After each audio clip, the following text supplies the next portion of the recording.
na ako. Lower year ko siya. Tapos, ayun, chicks. Pares kaming course, BS Chem. So, chemist kami sa RS. And yes. May chemistry talaga kami. Oh, kaya nga at least napatunayan namin. Perfect yun. Sa'yo lang, napaliw sa'yo lang. Haba-haba nung vows, na-stress ako doon.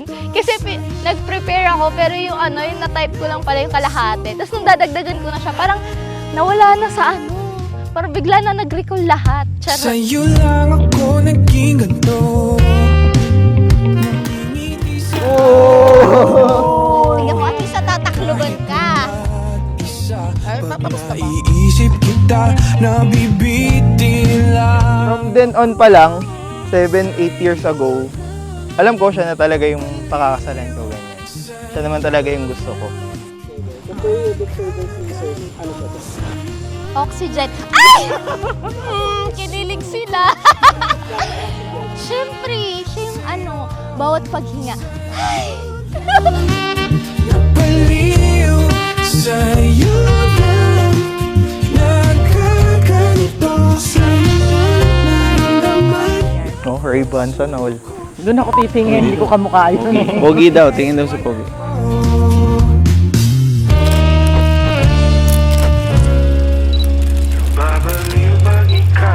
Mga values namin, nagkaparehas, family, tapos yung submission to God.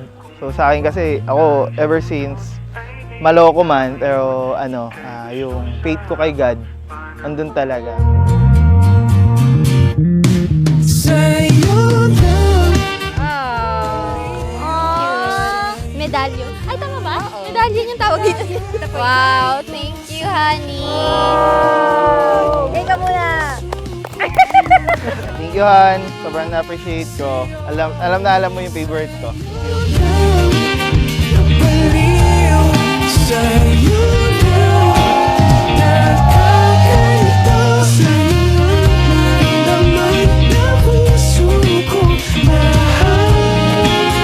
Sa'yo, sa'yo.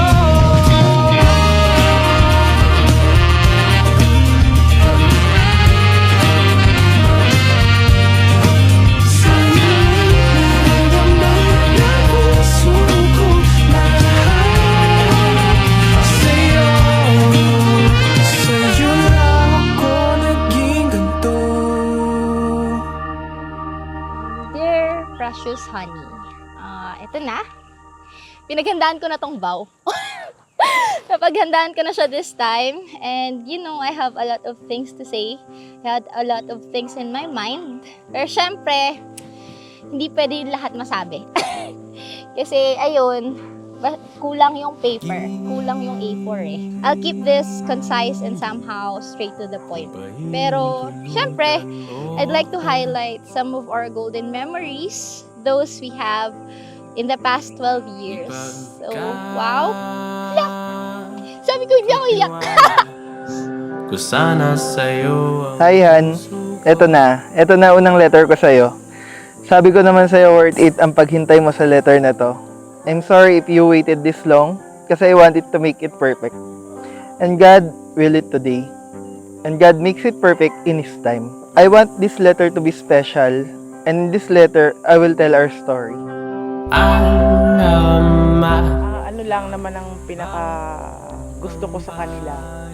Yung pagmamahalan nila talaga solid. Talagang hindi matatawaran. Alam kong mahal na mahal nila ang isa't isa. Walang duda doon. Gusto ko na magkaapo sa kanila at gusto ko maalagaan lahat ng apo ko. Yan. Ayan, pag-ayak. Kailangan mo maging matibay at wag na masyadong iyakin kasi marami pa. Marami bang iiyak. Sana maging matagumpay ka sa buhay kasama si Jerome. Alam mo naman namin na isa siyang maging mabait na Asawa, magiging ama ng mga anak nyo. Salat sa kasanayan. Anak niya silang lalaki at babae. Dahil dito'y iiwan ng lalaki ang kanyang ama't ina at magsasama sila ng kanyang asawa at sila'y magiging isa. Kaya hindi na sila dalawa, kundi isa. Ang pinagsama ng Diyos ay huwag paghiwalayin ng tao. Back then, I got broken that I decided to put aside love and relationship. Pero syempre, being malandi.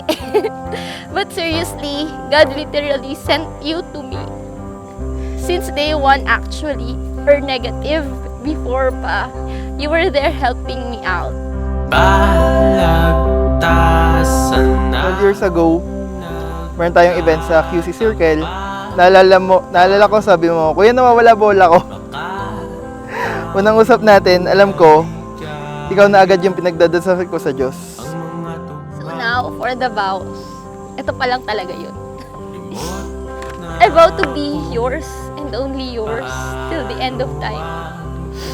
I will be a better partner and companion. Iiwasan ko na yung 100% na galit. 75 na lang muna.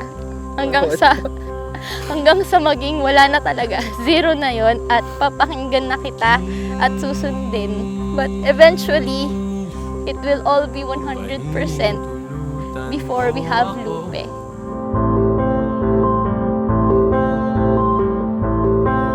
ang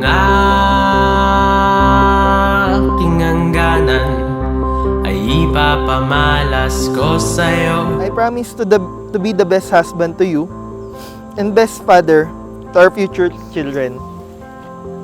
Lupe, Teddy, Liwanag, mga magiging anak natin, gagawin ko ang best ko, maging buo sila sa pagmamahal nating dalawa.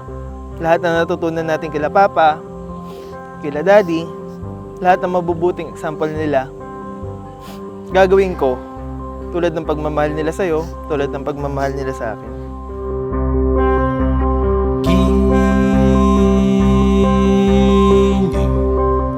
pinakikiusap ko sa'yo.